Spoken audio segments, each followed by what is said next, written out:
సమయము తక్కువ ఉన్నందుకు వేదిక మీద అందరి పేర్లు తీసుకువెళ్ళిపోతాను. కానీ సభకు నమస్కారం. మా ఇద్దరు మంత్రులు ఉన్నారు, కిషన్ రెడ్డి గారు, సంజయ్ గారు, మన ఈటల గారు, లక్ష్మణ్ గారు, అరుణ గారు, అందరు పెద్దలు చాలామంది ఉన్నారు ఇక్కడ. అందరు విశ్వేశ్వరరెడ్డి గారు, నాగేష్ గారు, ఎమ్మెల్యేలు ఉన్నారు, పార్టీ నాయకులు ఉన్నారు, స్పోక్స్ పర్సన్స్ ఉన్నారు. ఇక్కడ మీడియా మిత్రులకు, కార్యకర్తలకు అందరికీ కూడా, ఇక కొత్తగా అధ్యక్షుడు వచ్చాడు, మమ్మల్ని అన్నం తినేడా ఇంకా ఎంతసేపు మాట్లాడదాను, ఎక్కువసేపు ఏం మాట్లాడాను నేను. దీని తర్వాత మీటింగ్ తర్వాత ఈటింగే ఉంటుంది, మీ టైం కూడా ఎక్కువ తీసుకున్నాను. నాకు ఒక చిన్న ఇన్సిడెంట్ గుర్తుంది. కర్నూలులో అప్పుడు ఉమ్మడి ఆంధ్రప్రదేశ్లో భారతీయ జనతా పార్టీ ఏర్పడే ముందు జనసంఘ్ అనేటటువంటి ఒక పార్టీ నుంచి మన అభ్యర్థి పోటీ చేశాడు. ఆ అభ్యర్థికి దాదాపు ఒక 1000 ఓట్లు వచ్చినాయి. కమ్యూనిస్ట్ పార్టీ గెలిచింది అక్కడ. ఆ 1000 ఓట్లు వచ్చినప్పుడు జనసంఘ్ పార్టీ ముందు మన వాళ్ళు టపాకాయలు కాల్చేస్తున్నారు, బాగా ఎగురుతున్నారు. కమ్యూనిస్ట్ పార్టీ వాళ్ళు అరే గెలిచింది మేమైతే వాళ్ళు టపాకాయలు కాలుస్తున్నారని అడిగారు. అయితే ఒక జనసంఘ్ కార్యకర్తను పిలిచి ఏమైనా గెలిచింది మీరు పటాకాయలు ఎందుకు కాలుస్తున్నారంటే, సార్ పోయిన ఎలక్షన్లో మాకు 300 వచ్చినాయి, ఈసారి మాకు 1000 ఓట్లు వచ్చినాయి, అందుకే పటాకాయలు కాలుస్తుందని చెప్పారు. అటువంటి ఒక పరిస్థితి నుంచి ఈరోజు ఇదే తెలంగాణలో మనం 8 మంది లోక్సభ, 8 మంది ఎమ్మెల్యే, ఒక రాజ్యసభ, 3 ఎమ్మెల్సీలుగా ఈరోజు పరిగెట్టు పార్టీ మనది. ఈరోజు ఆనాడు భారతీయ జనతా పార్టీ అంటే చాలామందికి తెలియదు. నేను సైకిల్ మీద నల్గొండ జిల్లాలో యువమోర్చాలో ఉన్నప్పుడు సభ్యత కార్యక్రమం తిరుగుతున్నప్పుడు డబుల్స్ పోయేది మేము. అప్పుడు మాకు బస్సులో మేము ప్రయాణం చేసేది.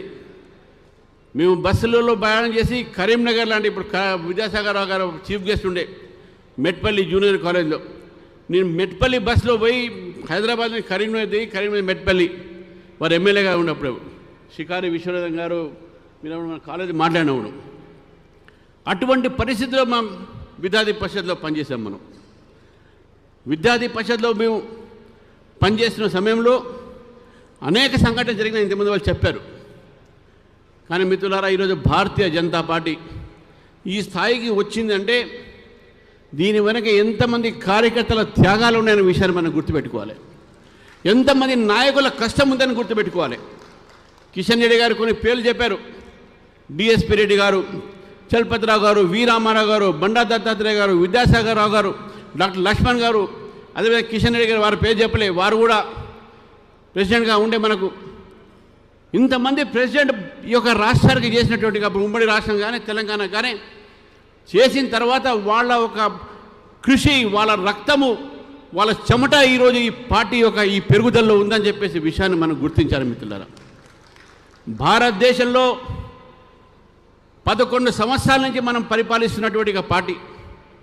నరేంద్ర మోదీ గారి యొక్క ఆశీర్వాదం, అమిత్ షా గారి యొక్క ఆశీర్వాదంతో, మనకు నడ్డా గారి యొక్క ఆశీర్వాదంతో, బిఎల్ సంతోష్ యొక్క ఆశీర్వాదంతో, జాతీయ నాయకులతో పాటు రాష్ట్రంలో ఉన్నటువంటి కిషన్ రెడ్డి గారు కానీ, లక్ష్మణ్ గారు కానీ, సంజయ్ గారు కానీ, ఇక్కడ వేదిక మీద అందరి పెద్దల ఒక ఆశీస్సులతో ఈరోజు భారతీయ జనతా పార్టీ తెలంగాణ రాష్ట్రానికి నన్ను అధ్యక్షుడిగా వీళ్ళు ప్రకటించడం అనేది ఇది నేను చాలా హర్షంగా, గర్వంగా కూడా భావిస్తూ ఉన్నాను. 14 కోట్ల మెంబర్షిప్స్తోని ప్రపంచంలో అతిపెద్ద పార్టీ భారతీయ జనతా పార్టీకు, ఈ తెలంగాణ రాష్ట్ర శాఖకు నేను అధ్యక్షుడు అయినా అంటే ఇది నా కోసం కాదు, ఈవెన్ కార్యకర్తలు కూడా, ప్రతి ఒక్క కార్యకర్త కూడా గర్వించాల్సిన అవసరం ఉన్నది. ఈరోజు మనము ప్రపంచంలో అతిపెద్ద రాజకీయ పార్టీ. ఈ రాజకీయ పార్టీలో సేవ చేయడానికి నాకు ఒక అవకాశం వచ్చిందంటే ఈరోజు నేను కార్యకర్తగానే పనిచేస్తా, కానీ నేను అధ్యక్షుడుగా, మీరు అధ్యక్షులు ఇక్కడ నేను కాదనే విషయాన్ని కూడా నేను తెలియజేస్తాను మిత్రులారా. ఇంతకుముందు లక్ష్మణ్ గారు చెప్పారు సమస్త నిర్ణయం ఉండాలని చెప్పేసి, సమగ్ర నిర్ణయం ఉండాలని చెప్పేసి. Yes, there will be a collective leadership ఉంటుందని చెప్పేసి కూడా మీ అందరికీ తెలియజేస్తాను మిత్రులారా. ఈరోజు నిజంగా ఈరోజు పార్టీ పెరిగిందనే విషయాన్ని కూడా నేను చెప్తాను. ఎందుకు పెరిగిందంటే నల్గొండ జిల్లాలో మైసయ్య గౌడ్ అనేటటువంటి ఒక భారతీయ జనతా పార్టీ కార్యకర్తని నెక్సలైట్లు రోడ్డు మీదకి తీసేసి గ్రామానికి పోతే పార్టీ పని మీద తను చంపడం జరిగింది. అనేక మంది కార్యకర్తలు ఉస్మానియా విశ్వవిద్యాలయంలో కృష్ణవర్ధన్ రెడ్డి అయితేంది, మేచంద్రారెడ్డి అయితేంది, అనేక మంది కార్యకర్తలు ఈరోజు అక్కడ బలిదానం చేశారు. అక్కడ నక్సలైట్ తూటాలకు వాళ్ళు బలయ్యారు. అక్కడ వేదిక మీద ఉన్నటువంటి ఒక మనోహర్ రెడ్డి గారు కానీ, కాసం కానీ, అదేవిధంగా దుగ్గాల ప్రదీప్ కుమార్ కానీ, ఉస్మానియా విశ్వవిద్యాలయం చదువుతున్న సమయంలో మన ధర్మారావు గారు కానీ, నేను కానీ, మీ అందరం కూడా నక్సలైట్ల ఒక బాధ్యతలు, నక్సలైట్లతో మేము పోరాడినాం. యూనివర్సిటీస్లో పోరాడి ఏబీవీపీని అక్కడ గెలిపించి ఈరోజు కూడా ఏబీవీపీ అడ్డాగా ఈరోజు ఉస్మానియా విశ్వవిద్యాలయం కానీ, కాకతీయ విశ్వవిద్యాలయాలు ఉన్నాయి. దానికి కారణం ఏంటంటే కేవలం కమిట్మెంట్ టువర్డ్స్ ఆర్గనైజేషన్. ఈరోజు Bharatiya Janata party its a cadre based party. Bharatiya Janata party is a mass based party. Bharatiya Janata party is ideological based party. మన సిద్ధాంతాన్ని మనం మర్చిపోలేం, మన క్యాడర్ని మనం మర్చిపోలేం. ఈ రెండు కలిసి మనం మాస్లో పోదాం. అప్పుడే ఈ మాస్ బేస్డ్ పొలిటికల్ పార్టీ అవుతుంది. మాస్ బేస్డ్ పొలిటికల్ పార్టీ అయినప్పుడు తెలంగాణలో మనం భారతీయ జనతా పార్టీ పతాకాన్ని ఎగిరేయాలంటే, గోల్కొండ కిలా మీద బీజేపీ జెండా ఎగిరేయాలంటే, కాసాబ్ జెండా ఎగిరేయాలంటే మన కార్యకర్తలు ప్రతిరోజు కష్టపడి మన పార్టీ కోసం పనిచేయాల్సిన అవసరం ఉంది మిత్రులారా. ఇంతమంది ప్రశ్న వచ్చింది, కొత్త పాత అని. కొత్త లేదు, పాత లేదు మిత్రులారా. మన ఇంట్లో పాప పుట్టినా, అమ్మాయి పుట్టినా, బాబు పుట్టిన రోజు నుంచే మన కుటుంబ సభ్యులు. అట్నే భారతీయ జనతా పార్టీలో చేరినప్పటి నుంచే భారతీయ జనతా పార్టీ కానీ కొత్త లేదు, పాత లేదు అనే విషయాన్ని గుర్తుపెట్టుకోవాలి. ఎవరైనా సరే కొత్త పాత విభేదాలు తీసుకున్నారంటే అది పార్టీ శ్రేయ కోసం కాదనే విషయాన్ని గుర్తుపెట్టుకోవాలి. నది ప్రవహించాలి, కొత్త నీరు రావాలి, వస్తేనే నీరు ఒక స్వచ్ఛత ఉంటుంది. కాబట్టి ఈ స్వచ్ఛ నీరు, ఈ స్వచ్ఛత కోసమైనా కనీసం మనం కొత్త వాళ్ళని రానిస్తాం. నేను తెలంగాణలో యువకులకు నేను ఇక్కడి నుంచి కోరుతా ఉన్నాను, యువకులు రాజకీయాలు రావాలి. తెలంగాణ యువత రాజకీయ చైతన్యం ఉన్నది. కాబట్టి తెలంగాణ యువకులు ఈరోజు భారతీయ జనతా పార్టీలో చేరాలి. తెలంగాణ మహిళలు కూడా భారతీయ జనతా పార్టీ, ఎందుకంటే రేపు రాబోయే రోజుల్లో 30% మోదీ గారు చేపట్టే రిజర్వేషన్స్ వస్తూ ఉన్నాయి. కాబట్టి మహిళలు కానీ, యువకులు కానీ ఈరోజు భారతీయ జనతా పార్టీలో చేరి భారతీయ జనతా పార్టీని బలపరిచి రాబోయే రోజుల్లో ఒక ప్రజాస్వామ్య తెలంగాణ, ఒక వికసిత్ తెలంగాణని మనం తీసుకురావాలంటే భారతీయ జనతా పార్టీ అధికారం రావాలి. ఈరోజు ప్రజలు చూస్తూ ఉన్నారు, భారతీయ జనతా పార్టీ వైపు చూస్తూ ఉన్నారు, ప్రజలు కోరుతూ ఉన్నారు, బీజేపీ ప్రభుత్వం కోరుతూ ఉన్నారు. కాబట్టి బీజేపీ ప్రభుత్వం ప్రజలు కోరుతున్నారు. కాబట్టి మనం ఇక్కడ తయారు లేకపోతే రేపు రాబోయే రోజుల్లో మనం అధికారం రాలేం. ఒక రాజకీయ పార్టీకో అధికారంలో రావడమే మనకు లక్ష్యం. అధికారంలో రావాలంటే మనం కార్యకర్తలుగా ప్రజల్లో పోవాల్సిన అవసరం ఉన్నది. మన ముందు ఉన్నటువంటి ఛాలెంజ్ ఉన్నది. ఇప్పుడు రేపు రాబోయే రోజుల్లో ఇక్కడ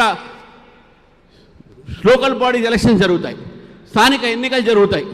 ఇంతకుముందు చెప్పారు కిషన్ రెడ్డి గారు, పంచాయత్ సే పార్లమెంట్ తక్ భారతీయ జనతా పార్టీ గెలవాలి, ఆ ప్రయత్నం జరగాలి. కాబట్టి స్థానిక ఎన్నికల్లో కూడా భారతీయ జనతా పార్టీ పోటీ చేసి మనం డెఫినెట్గా మన ఒక బలాన్ని తెలంగాణలో పెంచాల్సిన అవసరం ఉందని చెప్పేసి కూడా తెలియజేస్తూ, మిత్రులారా, 2 విషయాలు మీకు చెప్పి ముగిస్తాను.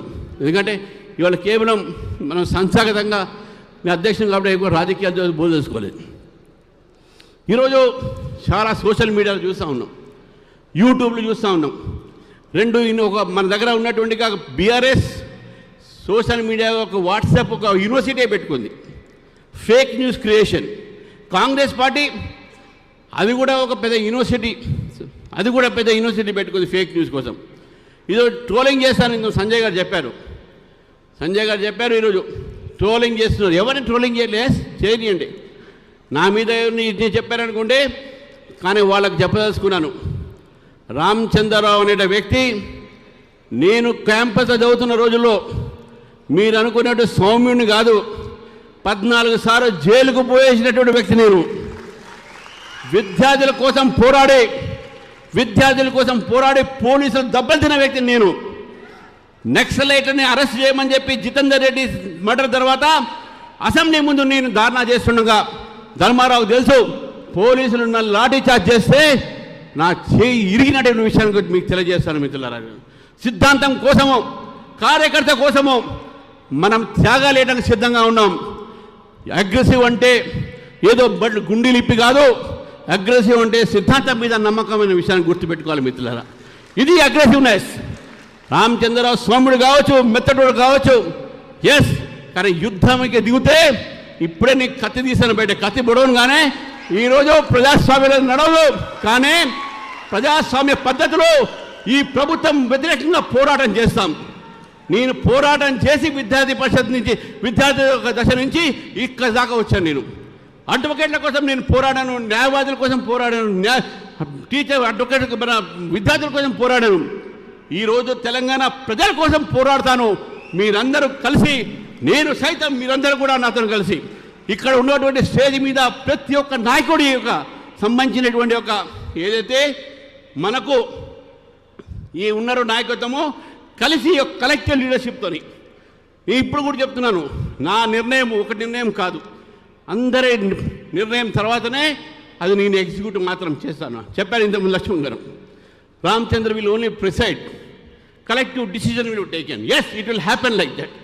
కాబట్టి మిత్రుల, తెలంగాణలో మాకు భవిష్యత్ చాలా ఉంది. చివరికి ఈరోజు నాకు ఈ అవకాశం ఇచ్చినట్టు మిత్రులందరికీ మరొకసారి చెప్తా ఉన్నాను, సోషల్ మీడియా మీరు కూడా ఏ దాంట్లో మీరు క్యారీ అవుట్ కాకండి. మీరు సోషల్ మీడియాతో చూసి, స్వామి వివేకానంద ఒక మాట అన్నాడు, believe in a thing it is true because you have seen it. Believe in a thing it is true because someone, do not believe in a thing in a true which is true because someone has said it is true. Do not believe in a thing that is true because someone has seen and said that you are true, that is true. Believe in a thing that is true which you yourself realize it as truth. అందుకనే social media వాళ్ళు కొత్తగా వాట్సాప్లలో దాన్ని చేస్తూ ఉన్నారు. అది మనం believe చేయడానికి అవసరం లేదు. నా మీద నా ఎవరి మీద ఉన్నా మనం బాధపడాల్సిన అవసరం లేదు. దమ్ముంటే, డమ్మి అనే మాట దగ్గర దమ్ముంటే ఎదురుగా వచ్చి పోరాడండి, అది అసలైన దమ్ము. డమ్మీను మీరు కాబట్టి, మీకు దమ్ము లేదు కాబట్టి వెనక నుంచి మీకు పేరు లేని పేపర్లు పెట్టి సోషల్ మీడియాలో సర్క్యులేట్ చేస్తున్నారు మిత్రులారా. దానికి కూడా లీగల్ యాక్షన్ ఉంటుంది. ఇంతకుముందు చెప్పారు లక్ష్మణ్ గారు, రామచంద్రరావు క్రిమినల్ అడ్వకేట్ అని. క్రిమినల్ అడ్వకేట్ తప్పుడు ప్రచారాలు చేస్తే వాళ్ళ మీద కూడా క్రిమినల్ కేసేసి తప్పకుండా జైలుకు పంపిస్తుంది. చివరికి మనకు క్రమశిక్షణ చాలా అవసరం. క్రమశిక్షణతో మనం పార్టీని ముందు తీసుకుపోవాలి. క్రమశిక్షణ రహితమైనటువంటి యొక్క ఏదైతే మన కార్యకర్తలైనా సరే, ఎవరైనా సరే, దాన్ని మనం భరించేది లేదు. కాబట్టి మిత్రులారా, క్రమశిక్షణతోని సిద్ధాంతాన్ని మనం ముందుకు తీసుకుపోదాం. తెలంగాణ ప్రజల ఆకాంక్షల మేరకు పనిచేస్తాం. రాబోయే రోజుల్లో ఈ యొక్క ప్రభుత్వం వ్యతిరేకమైనటువంటి ప్రజా వ్యతిరేక ఒక విధానాలు దాని మీద పోరాటం చేసి చివరికి ఇక్కడ పెద్దలు ఇద్దరు ఉన్నారు, అభయ్ పాటిల్ గారు మన ఇన్ఛార్జ్, అదేవిధంగా చంద్రశేఖర్జీ గారు మన ఆర్గనైజింగ్ సెక్రటరీ.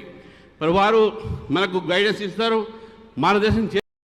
మళ్ళీ మార్గదర్శనంలో, జాతీయ పార్టీ మార్గదర్శనంలో, అదేవిధంగా రాష్ట్ర పార్టీ మార్గదర్శనంలో మీ సహకారంతో తెలంగాణలో భారతీయ జనతా పార్టీ బలోపేతం